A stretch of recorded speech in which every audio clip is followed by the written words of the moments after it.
I just, I have to say this right off the bat. Getting on national television, screaming at producers, and then genuinely claiming you were being assassinated like Abraham Lincoln. Oh my God. Like, that is the most unhinged, chaotic crash out I have ever seen on reality TV. It's literally the architecture of a complete delusion. I mean, or a grown man. A grown man.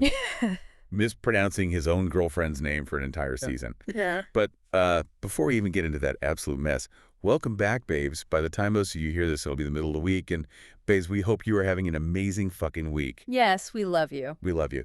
And, babes, if you haven't already, don't forget to subscribe, comment, and rate. Please do, because we need the validation. We really do. Yeah. And, okay, babes, we honestly are entering a new era. Oh, boy. Here we go. No, seriously. Because, once again, we had chia pudding for breakfast. We did. We actually did. I was like, babes, who do we think we are?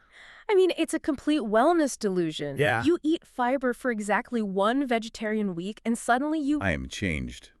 Yeah. I am emotionally superior. you experience this, like, complete shift in your emotional chemistry, and it's totally unearned. It is entirely unearned. But I was literally sitting there staring at this bowl of gelatinous seeds, and I'm already planning this elaborate, completely fake wellness journey in my head. Right, like you're about to move to a $5 million wellness compound in LA. Yes. I'm romanticizing these chia seeds like I live in Malibu. I looked at someone eating a bagel on Instagram, and I was like, oh, I couldn't possibly. I am fueled by omega-3s and pure intention. You are exactly one green smoothie away from becoming completely insufferable to be around. I know. You're trying to construct this whole fake aesthetic identity, like you've discovered health for the very first time in human history. The hypocrisy is stunning, honestly. Because we're sitting here acting like wellness influencers, but we are aggressively planning to consume peach bellinis every single night this week. Every night, without fail. But, you know, this whole aesthetic obsession perfectly transitions into something else I've been completely spiraling about today. Let me guess. Book talk.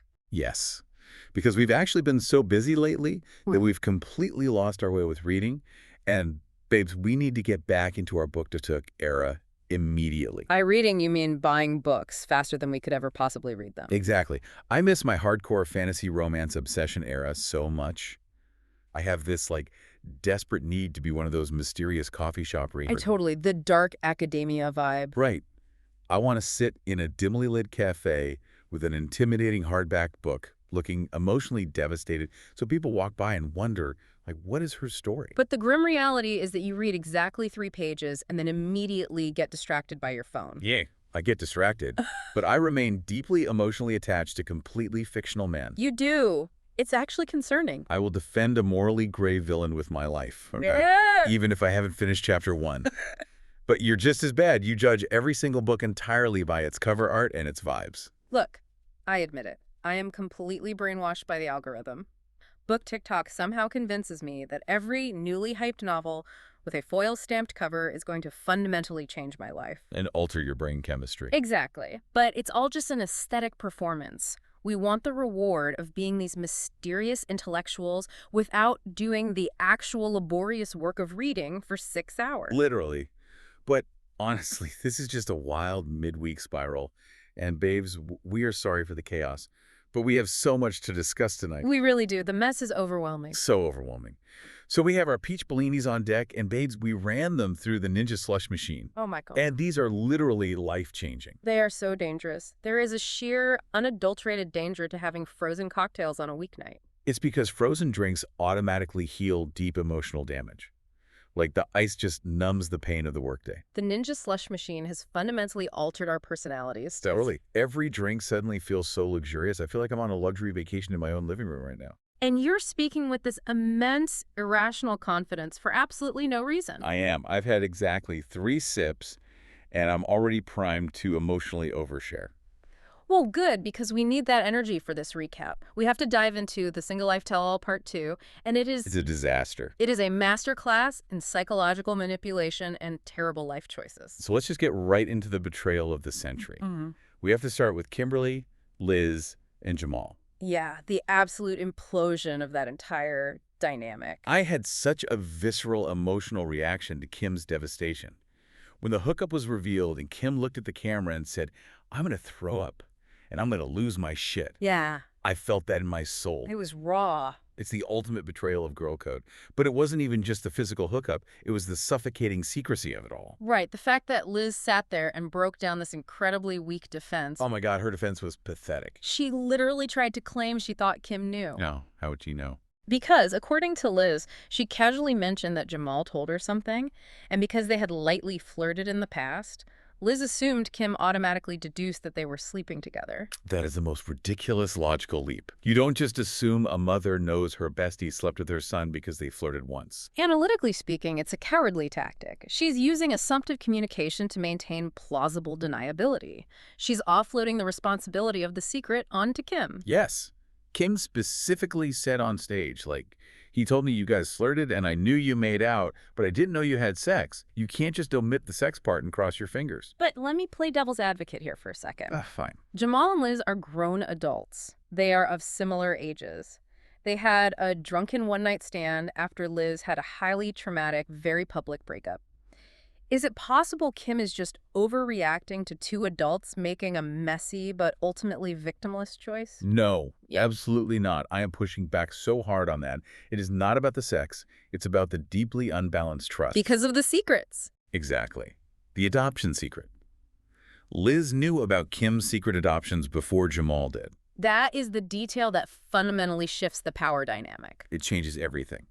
Kim asked Liz point blank on stage, "Did this hookup happen before I told you about the adoptions?" And Liz said yes. Kim poured her deepest, most vulnerable family trauma into Liz, proving her absolute trust.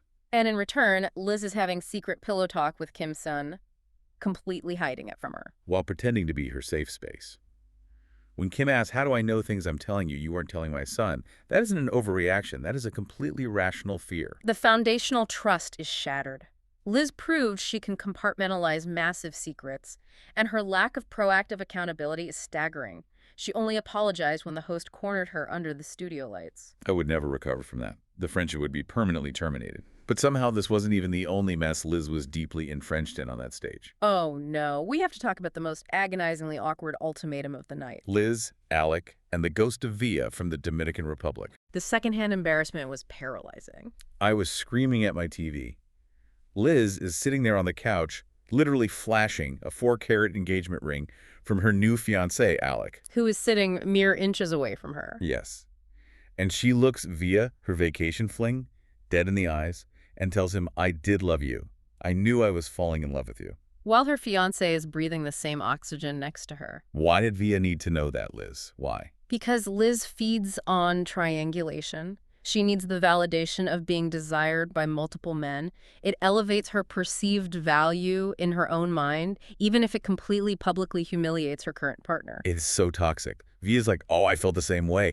And then Liz actually says, "Well, if you had told me, maybe things could have been different." The disrespect is profound. You do not say things could have been different to an ex while your fiancé is in the splash zone. Alec is just quietly suffering. He is dissociating. Let's analyze Alec's quiet suffering, though, because it's revealing. We find out Alec explicitly made Liz unfollow Via on Instagram. Which, honestly, after watching her profess her love for him on stage, I kind of get. Sure, but then Kim asks the million-dollar question. She turns to Alec and asks, "Are you going to make her unfollow Jamal now?" In Alec's face. He just goes completely dead-eyed and says, "We'll talk about it." Chilling. That is a man calculating the exact volume of mess he is willing to tolerate. But the control factor of dictating social media follows is a massive red flag. Oh, it gets so much worse.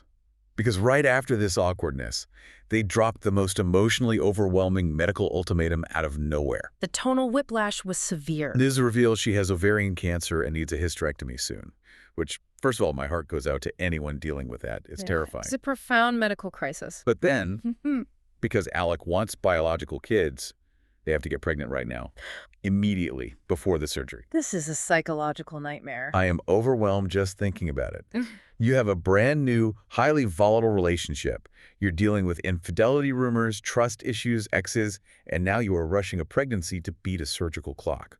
It's crisis bonding, mixed with an artificial timeline. Rushing a pregnancy in a relationship that lacks a foundational baseline of trust, while her body is in a fragile state, is deeply reckless. It's a recipe for a breakdown. But right in the middle of this incredibly heavy medical timeline, who decides to inexplicably interject herself. Sophie. Sophie, Uh, out of absolutely nowhere. Transitioning from a cancer diagnosis to her own narcissistic delusions. He literally looks at Alec and is like, oh, you're being so understanding. If Pedro had been that patient with me, we could have worked out. We need to rip apart Sophie's logic here. Mm. Because what she's actually saying is, I wanted Pedro to sit around patiently and absorb my disrespect while I dated other men. Like her new personal trainer boyfriend. Exactly. She wanted a doormat. And Pedro's response was an icy mic drop. Yeah. He just calmly basically said, I showed my self-respect and walked away from a toxic situation. It was the only analytically sound, mature decision made all night. I stood up and cheered. That is how you set boundaries. He saw she wanted a backup option, and he removed himself. It's beautiful. Unlike Gino, who refuses to remove himself from anything. Oh my God, the haunted house of Gino Palazzolo. He is a condemned property, and the ghosts of his exes just keep rattling the pipes. It's so true. First of all, he broke up with Natalie over a Zoom call. A Zoom call. And she was so furious she refused to show up to the tell-all. She just sent in that unhinged video from the Between the Sheets segment. But Gino was just sitting there acting like they're still friends. Because he lives in perpetual denial. But his current situation with Lexi, I completely lost it. Lexi walks out in this bright red dress. A literal subconscious red A flag. literal red flag. And she casually mentions she still lives with her baby daddy of 3 years. In separate rooms. And when asked if her ex wants to be with her, she completely dodges the question. Yes. And Gino is taking this woman on thrift store dates. Why is Gino a magnet for chaotic women? He's not a magnet, it's targeted selection. He seeks out women who are financially dependent or emotionally unsettled because he thinks it makes them easier to control. But he underestimates the chaos. Massively. And look at his absolute refusal to take accountability. The whole cast is grilling him, and he just blinks and says, "What did I do wrong?" And then Jasmine, the ultimate ghost, asks him to name one mistake he's made. And his response, Marrying you. it's pure deflection. It was a hilarious comeback, though. Yeah. But visually, it was so distracting because Gino and Jasmine are screaming at each other, and they literally have the exact same bald haircut right now. Two angry, shiny thumbs yelling across a soundstage. But I have to push back on something. Mhm. You said Jasmine is the ghost that won't be exorcised. And yes, she's chaotic. She's plotting with Natalie to destroy him. The enemy of my enemy is my friend. But Jasmine actually gave Lexi the best advice of the night. Defend this. I am fascinated. Jasmine looks at Lexi, this 30-year-old living with her baby daddy dating cheap Gino, and Jasmine asks her point blank, do you have daddy issues? And Lexi is stunned. Yes. And Jasmine says, because I do. I fell for his charming old man routine, and look what happened. She tells Lexi to run. Jasmine is the only one seeing clearly that Gino's goofy exterior is a trap. There's psychological truth there. Trauma recognizes trauma. Jasmine sees the trap because she lived in it. Gino weaponizes his pathetic demeanor to disarm women. Exactly. And Lexi just smiles blankly like, I haven't seen any red flags. Because her radar is broken. Completely broken. Which brings us to the ultimate crash out, the absolute darkest segment of the night. Colt, Courtney, Phil, and Diana. Gianna. I am sweating just thinking about it. Yeah. Courtney is engaged to a 67-year-old man named Phil. A 33-year age gap. And Phil claims he didn't know she was 35. He thought she was 40 or 50. He is a liar. He needs his vision checked.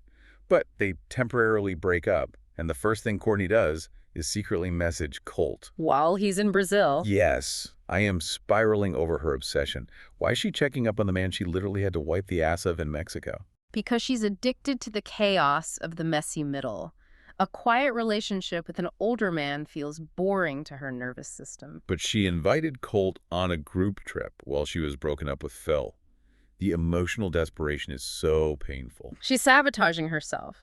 But let's expose Colt's masterclass in manipulation here. He uses the Darvo tactic instantly. Deny, attack, reverse victim and offender? Precisely. He tries to rewrite history by calling Courtney his sugar baby. I shrieked. He says, I was paying for everything. I bought your love. He lived in her parents' house rent-free. And he complained that Courtney's elderly mother was doing all the cooking and laundry. On stage. He complained about it on stage.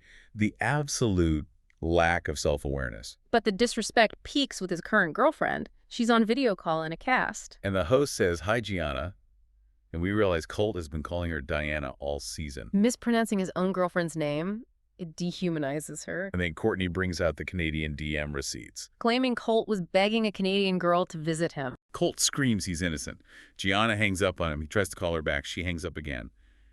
And then the temper tantrum. He turns on the producers. He screams he's being targeted. And he says, I felt like I was attacked personally, like I was assassinating Abraham Lincoln. What does that even mean? Are you Lincoln or are you John Wilkes Booth? It makes zero sense. It's a diversionary tactic. He escalates the emotional intensity so the original accusation gets lost. And he storms off, and Courtney follows him. She can't let it go. Pedro had to step in and mediate.